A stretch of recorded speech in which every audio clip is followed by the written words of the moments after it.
Back with ECW One Night Stand. ECW is basically back at this point. This was rumored as far back as 2005. It was clear that there was money in an ECW brand, but the plans were a bit unknown because WWE already had 2 shows with Raw and SmackDown. It was unknown how they were going to go about things because even though it was under the WWE umbrella, it needed to represent what the old ECW was. All that was different was that it was a new breed unleashed as they hyped it up at the time. WWE gave ECW a couple of big things. Our time slot on Sci-Fi. It was a bit random because of what the channel was, but they were going to try to make it work. And they got the Big Show, RVD, and Kurt Angle. These were 3 huge names, especially Kurt Angle, and showed that even though Vince did give up on ECW a while later, they did try to make it seem like a bigger brand than it ended up being. With that said, ECW One Night Stand 2006 was held in the Hammerstein Ballroom on June 11th, 2006. The fans were going crazy chanting the name ECW, and then Paul Heyman came in. This was hype. The feeling was still there with this one, and the spirit of ECW was felt, and Heyman received a warm welcome from the fans. The ECW faithful were merciless with the WWE wrestlers, but they always made sure to shower their wrestlers with praises. He said that on behalf of every wrestler that wanted to be a star, lived the dream, fought the fight, and never gave up hope. This is what this show was. The Tribe of Extreme has risen again, and he said that they were going to pour Kool-Aid on a new global audience and show them that it all started here tonight. He hyped up the show on Tuesday, and the fans were all in. It felt like the real ECW was coming back with Heyman leading the charge. It really felt like it wasn't going to fail. He gave the fans credit for making it happen, and the phrase returned by popular demand has been proven, and Heyman thanked them. Heyman made sure to mention that this is better than Monday Night Raw, and he promised to be the swinging schlong of Extreme. This is better than Monday Night Raw, Friday Night SmackDown, and he welcomed everyone to the rebirth of ECW. Hey, this is better than OG49 returning. Hey, that's what it felt like. Heyman gave it his all here with plenty of passion and grounded relatability. There was something profound about him here and on the other One Night Stand show that wasn't shown in the future. Those two, they had something special about them. Great promo. With that said, the first match in the show was between Taz and Jerry the King Lawler, a feud centered around commentary. WWE versus ECW. Jerry the King Lawler was a commentary partner of Joey Styles. Throughout the months, he belittled him and had fun with him until he had enough. Styles had enough and delivered a worked shoot that shouldn't have been as good as it was, and the only reason I'm saying this is because he's a commentator. Taz wanted to finish the job and take out one of ECW's biggest enemies since day one. The King slapped the hell out of Styles and knocked his glasses off. Taz was ready for a fight and Styles wanted his payback, and Taz ended up catching him off guard with the Taz mission and knocked him out in seconds to win the match. This was the best case scenario because both men were older, especially the King, and the last thing you'd want is for them to wrestle a long match with terrible selling and constant rest holds. It just doesn't make sense. The next match was between Randy Orton and Kurt Angle. This is a feud that started a couple of months earlier. Orton had stolen Ray's title shot to go to WrestleMania 22 to face Kurt Angle. While Ray did get involved and ended up winning the title, Angle was still on Orton and eventually took him out, leaving him sidelined for 2 months. The Legend Killer returned on the Raw brand and answered Kurt Angle's open challenge. Orton's entrance was funny. He was getting booed and hated. A fan even punched his arm at one point and even had pyro, which the commentary made fun of because he's a superstar. He's not a wrestler, he's a superstar. Kurt Angle really represented the new ECWL. He had a lot of intensity and aggression as opposed to how things were in WWE. It wasn't the best decision long term because it really took away from SmackDown and WWE in general. Angle's the best pure wrestler around, and the only other guy in his level at the time was Chris Benoit. Angle wanted to make this a wrestling match and go to the ground, but Orton wasn't having it. He was more interested in dragging things out, which led to the crowd calling him a pussy. Double leg takedown from Kurt Angle. He was on the verge of locking in the ankle lock, but Orton made a run for it. At this point, Orton was a bit shocked. He was a bit out of it, and it was clear that Angle had gotten into his head like he did 2 months earlier in the King of the Ring tournament. Side headlock takedown. Fuck you, Orton chant intensifying. This crowd was amazing. They were into everything. Always gave their opinion. It made for a great show. Angle picked up the pace and had Orton under his arm. It was obvious that he was growing to be more comfortable wrestling an actual wrestling match. He could get down with the aggressive wrestlers, but this was where he was most comfortable with the aggressive wrestling. Orton had to run away again to even get a slight chance of responding to this. When he entered the ring, it was pretty careful, and even then he was getting out wrestled and humbled like he's a jobber. Angle was using his body as an advantage to keep Orton grounded, and it was working at this point. Randy Orton didn't really have an answer to this. He was out of the ring for 2 months, and coupled with the mind games and ring rust, the story was basically Orton losing the mental game. He's trying to go for the side headlock, and Angle was pushing him away. It felt like one of those away teams walking into the home team stadium and just getting overpowered and humbled. Cool spot for Orton to take advantage finally came when he bumped into the post. Randy Orton finally got his opening to do something, and he was delivering some tough shots and slowing the pace. All of a sudden, Angle went for a takedown, and Orton rushed to calm him down despite Orton's explosiveness. It was never going to be Randy Orton out wrestling Kurt Angle. His advantage was with the strikes and the fight aspect of the match. And the fans were chanting, "You can't wrestle." Rest hold leads to the fans chanting, "Boring," and they made this known. It was loud as hell. Angle found a way out and hit the German suplex. suplex. Both men traded blows, strikes, and uppercuts, and Angle took this as an opportunity to pick up the pace, and this led to the German suplexes. He hit a hat trick and was ready to wrap things up. The Angle slam didn't work, with Orton going for the arm drag and hitting a drop kick for a near fall. Backdrop from Angle and he was ready. He took off the straps and hit the Angle slam. 1,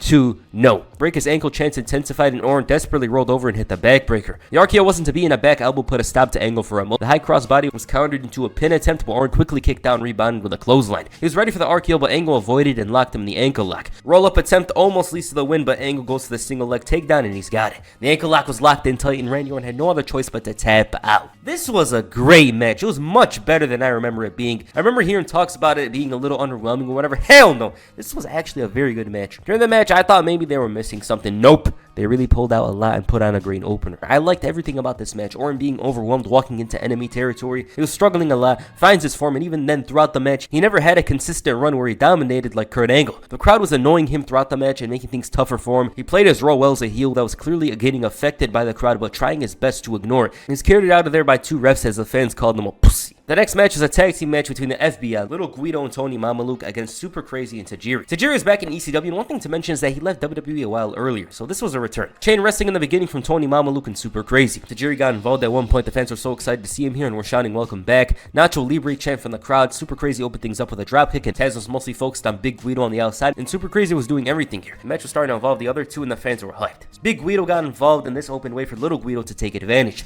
Tajiri broke the fall, and after a tag in for Tony Mamaluke, he ended up taking a flapjack of sorts. The heels double teamed Super Crazy, leading to Tajiri feeling challenged and dropping Little Guido and Tony Mamaluke. Another flapjack from Super Crazy and Tajiri's back in. He almost scores the win and goes for a unique submission hold. Handspring elbow from Tajiri gets the fans into it. Side kick from Tajiri almost gives them the win, and both Super Crazy and Tajiri locked in the tarantula. Big Guido gets involved and they try to knock him down. It ended up working and the heels took advantage. Little Guido dropped Super Crazy into the crowd, and back of the ring, Tony and Guido dropped Tajiri with a double team to win the match. This was very good. Both teams put on a show and probably felt motivated by the last one. It was very good. They worked hard, gave something different to the show with this one. Big Show came out after the match and went face to face with Big Guido. He low blowed him, took out everyone in the ring. He ragdolled Tony Mamaluke and easily took out Big Guido to show that he's the dominant giant of ECW. JBL all of a sudden interrupted and trashed everyone for bringing their horrible wrestling to New York City. He made fun of the Blue Meanie for what happened a year earlier and made mention of how they complained on the internet. He said that nothing happened to him as the crowd was chanting "shut the fuck up" at him. He said that the stars they have are from WWE, even RVD. He said that Taz leaving SmackDown for ECW is stupid.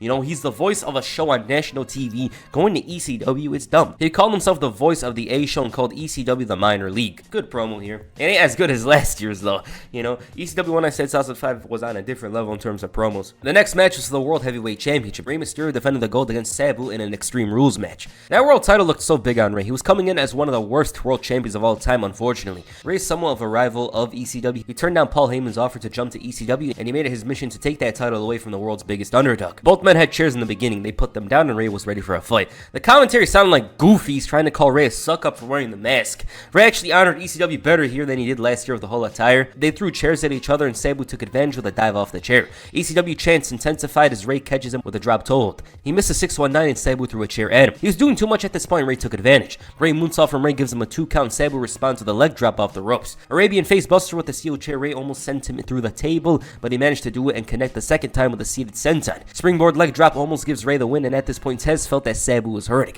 Great sequence of Sabu avoiding both of Rey's moves and hitting a springboard lariat. Triple jump moonsault and he almost got the win. Rey messed up with a springboard onto the chair and Sabu threw a chair into his face. It was a brutal chair shot. Sabu put him on a table and hit a springboard DDT through it. This led to the refs stopping the match and the fans were pissed, and rightfully so. An ECW match ending in a no contest, not to mention Sabu being the man involved. This guy won't end the match until he's sitting in a hospital bed, and even that's doubtful. But they had to protect both men, I guess. They're gonna push him later on. The match is going good though. They had good spots. Rey wrestling in a different role as the heel, and Sabu really brought it here. His run in WWE wasn't that memorable, but he did well here. They should have had a result, but that was never gonna happen because not only did they not believe in Rey, but were they really gonna have him beat Sabu here when ECW was starting up? It was a tough situation. The only way it could have worked is if they had it be a non-title for some reason and Sabu win. Other than that, it was tough. It wasn't gonna work, and they would be better served giving Rey another challenger, but that in itself doesn't work because there's nobody else that could really challenge for the title here. You know, there's a guy that could, but he's in the main event. And number two, Rey's style meshes well with Sabu and RVD. Other than that, there's not many on the roster that would have a great match with Rey on this show.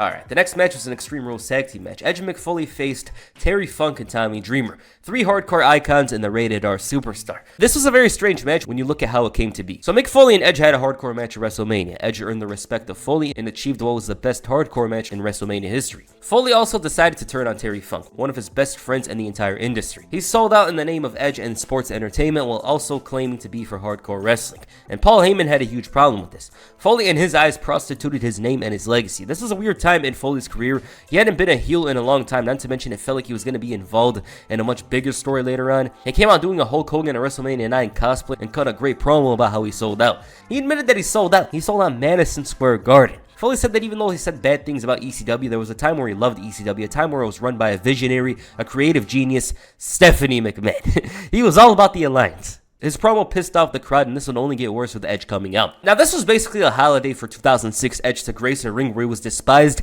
and detested for the fact that he was around. Edge told him not to mess around with the ECW fans. This is their Christmas. Except Santa Claus is fat, Jewish, and bald. He gives an endless supply of trash. He called all this pathetic after doing this. Taz was like, something big is once again in her hand, and at this point, Lita is basically considered to be the final boss of the term she from the streets. It was crazy. Anytime you want to talk about the topic of hoes or whatever in 2006 WWE, they don't even consider anyone else. They point at Lita. The crowd was calling him all kinds of things. She was talking about how sitting on Tommy Dreamer was the most action he had despite being along with that skank. Beulah came out Dreamer and Funk. She said that she couldn't believe that the trash Lita is bringing out of her mouth is more disgusting than what she puts in her mouth. Since she likes threesomes, oh my god. She wanted to make this a 3-on-3. That's what it was. It was going to be a 3-on-3 hardcore match. Extreme Rules, hardcore, whatever the hell you want to call it. Okay.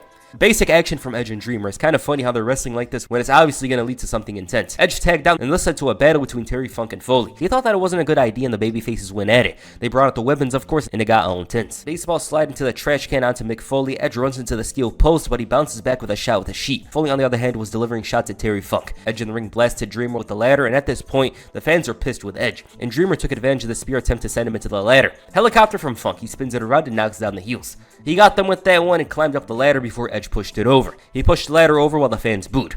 Dreamer had some fight in him and almost hit the Dreamer driver when Edge made the save. At this point, the heels were in control. They had a hold over the match that Dreamer and Funk had no answer to. Foley brought out barbed wire plywood. They dropped it right onto Dreamer, who was writhing in pain. They messed up, and Funk dropped it right onto them. Funk and Dreamer double-teamed Foley and sent him right onto the barbed wire. This was starting to get rough while Edge on the outside sent Dreamer into the guardrail. This is awesome chance in the crowd. The plywood landed right onto Funk, who Foley ended up using the barbed wire on. He had no help from Dreamer. He had to be sent to the back. Fans showed respect, but they wanted the Sandman. And it really made sense to bring him here because Tommy Dreamer's biggest ally was the Sandman. They dominated Dreamer with the baseball bat and barbed wire, and at this point, they were ready to end the match. Foley brought out Mr. Sacco and used it on Beulah. Dreamer was incensed, but he ended up paying the price with a spear and Mr. Sacco. Terry Funk returned with a 2x4, and this led to the momentum swinging back to their favor. He led up the 2x4 and sent Foley through the plywood. Edge ended up pushing him from behind, and Dreamer took advantage with a DDT. He wrapped Edge's throat with a barbed wire, and Lita once again saved her. Beulah had enough, and they had a calf fight. Dreamer dropped her with a Dreamer driver, and after posing, Edge took advantage with a barbed wire and speared Beulah. He decked her, sent her to 2007, 2006 Edge. Prison isn't even enough to contain this guy. The biggest menace. Even 2009 Randy Orton wouldn't do some of this stuff. With that said, this match was great. Big spots, ECW stuff with Edge and Foley being up for it. Foley was up for it the moment they said the letter E, but props to Edge, Dreamer, and especially Terry Funk. It's his game, obviously. The Extreme Rules situation was his since then. He's well versed, but even this felt like too much. The best spot of the match was a plywood fire thing. Foley and Funk ended the match together with each other. It makes a lot of sense, but this was pretty good. Very enjoyable stuff, but it ain't last year's. Last year's was crazier. That was on another level. Well, you could make a case for this one because Dreamer and Foley were a bit older, you know, than the other guys, so it kind of makes sense. But yeah, this is very good. One of the best matches on the show. The next match is between Balls Mahoney and Masato Tanaka. Simple wrestling early on between these two, with Balls having the edge with his strength. High cross body opens things up for Tanaka, but it wasn't enough for the victory. He did hit a rough looking strike, but Balls Mahoney got him on the power slam to get a 2 count. He started going for the strikes. Tanaka pulled the rope from under and tried to go for a DDT off the top, but this only pissed off Balls. He decked a drink in his face twice, and Masato did one himself before throwing him into the corner.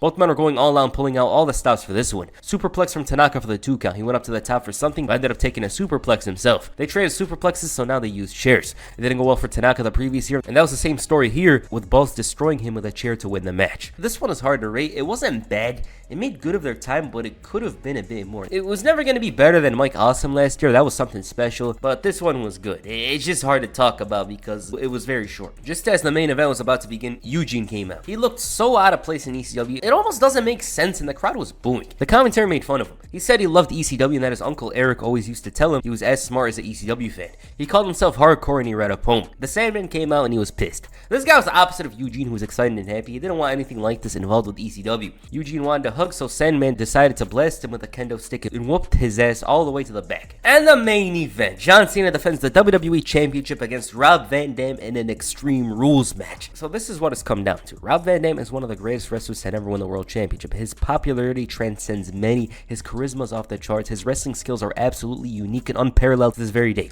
He finally got his shot by cashing in Money in the Bank. It was a well-deserved opportunity for him. The rumors at the time had Triple H or even JBL face RVD here for the WWE, or in JBL's case, the World Heavyweight Championship. It does seem funny now because of the history behind this match now, but those two definitely would have gotten the crowds to go insane and boo them out of the building. RVD came on, got plenty of love from the crowd. They adored and respected everything he stood for. John Cena, on the other hand, they detested him. Now, this word is used a lot, obviously, and we use it on the channel every once in a while, but this is aura. John Cena is being presented in front of a rabid crowd that wanted nothing more to see him fail. John Cena's struggle was their pleasure that night, and the potential of his success would be their tragedy, as evident by this sign.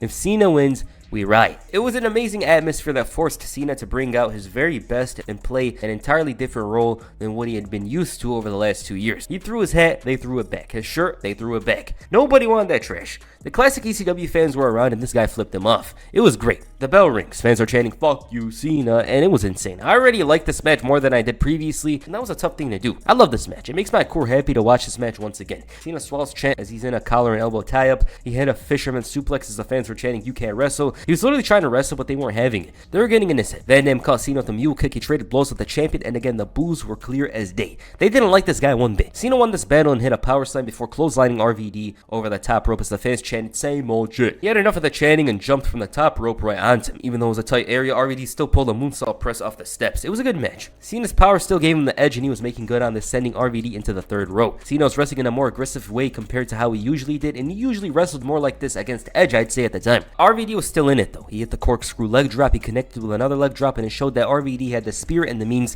to potentially sacrifice himself if it meant he won the WWE Championship for ECW. He brought in the steel chair and hit a rolling thunder right onto the champion. RVD had captured the ECW fans' hearts with this performance, and it was starting to become a big possibility of him claiming that title. Signed for the challenger, and he went up to the top. Beautiful split leg, but Cena had it scouted. He DDT'd him right onto the chair and catapulted him right into the corner with a chair. It was a crazy sell from RVD, one of his best moments in the entire match. Cena had grown comfortable in this atmosphere and used it as fuel to motivate him. Side slamming the 5-knuckle shuffle. Van Dam was in trouble, but he still managed to escape the FU and hit a dropkick. He still couldn't figure it out and connect fully. He did get a leg drop off the apron and set up a table, but it was still Cena's match. He locked in the STFU and the challenger was struggling. It was tough, but he reached the ropes, and the referee had to drag Cena away from RVD. Cena decked him, RVD took a rough superplex, and once Cena brought in the steps, it felt like the beginning of the end. The crowd was humbled and upset. Even the WWE referee came in. Cena FU'd RVD right out of the ring when all of a sudden somebody speared him through the table. He assaulted the ref, and it ended up being Edge. He laid him out for the challenger to come in. The fans thanked him, and RVD was just staring in disbelief that Cena was down and out for the count. This was it. The title that Rob Van Dam had been vying for years. A world championship was right in front of him. It was fingertips away, and all he had to do was wrap it up. RVD hit the 5-star frog splash. He hit it. There was no referee to count the fall when Paul Heyman came in and counted 1, 2, 3. New champion. Rob Van Dam had finally reached the pinnacle of professional wrestling and achieved what very few have in the history of wrestling, and that was to win the WWE Championship. What a tremendous moment. Something very special about this one is the story. RVD had been vying for the World Championship for 5 years. You could count 6 if you're counting ECW as well, but he'd been vying for the title for many years, 6 years to be exact, and it finally came on a night where ECW returned. It was back, he was champion. What more could you ask for? It was a special moment, especially the whole thing. The fact that they gave him John Cena as the opponent, not JBL and Triple H. Like, I'm almost certain for a fact that those two would have been great opponents here, even amazing opponents, but the fact that they had the face of the company, the #1 guy, John Cena, walk in here and lose to RVD is what makes this moment even more special. It was tremendous stuff. The ECW guys came out, celebrated with RVD. He celebrated with his wife. Heyman was excited, and it felt like ECW was off to a great start. Now, with regards to this match of the night. This is always going to be match of the night to me.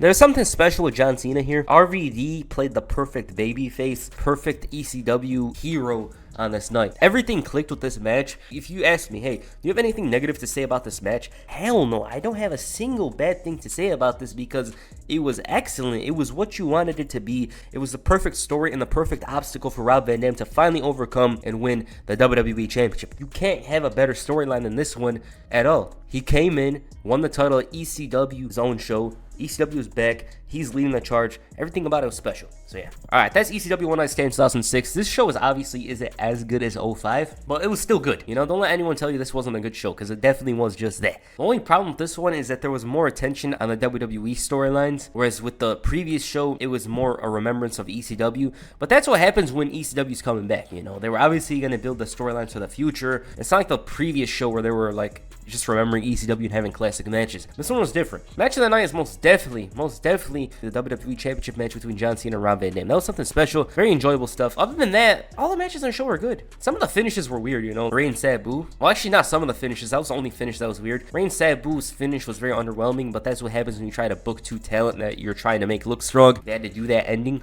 Other than that, though, this was a good show. It's just not 05. Like, if this event happened as a standalone without the previous one, people would look at it in much higher regard. But since 2005 happened, it's kind of looked at differently. But this was a great show. So, yeah. Alright, what do you guys think of ECW One Night Stand 2006? Please comment down below, and that's it for this video. Make sure you hit the spear on the like button and perhaps the 5-star frog splash on the subscribe button. Peace. I'm out.